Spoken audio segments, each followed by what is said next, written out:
দেখো আমি কিন্তু অনেকটা রিস্ক নিয়ে এখানে গেছিলাম, ভয়ও করছিল আবার ইচ্ছাও করছিল যে এই খান থেকে জল দিয়ে আমি মাথায় দেব, তারপরে হাত মুখ ধুয়ে নেব আর কি।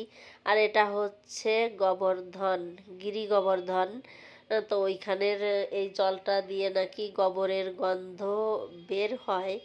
আমার বর বলছিল যে গোবরের গন্ধ একটু একটু নাকি মনে হচ্ছে।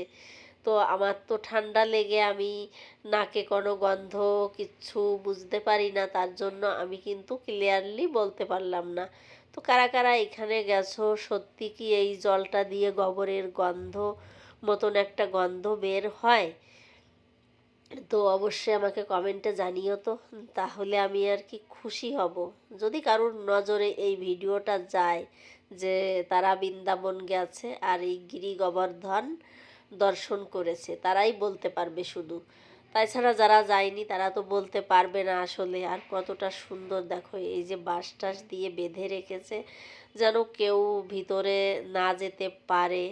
আর এইখানে না অনেক বড় বড় মাছ ছিল, সেটাই কিন্তু এই যে হ্যাঁ দেখছিল আর কি। আর অনেকে কিন্তু এইখানে মাছকে খেতেও দিচ্ছে আর কি, তো সেই খাবার খাওয়ার জন্য আসছিল। অনেক বড় বড় মাছ, সেটা দেখেই কিন্তু ভয় করছিল আর কি কেমনের। তো এইখানে তো দর্শন করা হয়ে গেল, তারপরে আমরা এইখান থেকে আর কি যাব এখন ওই রাধাকুণ্ড, শ্যামকুণ্ড ওইখানে।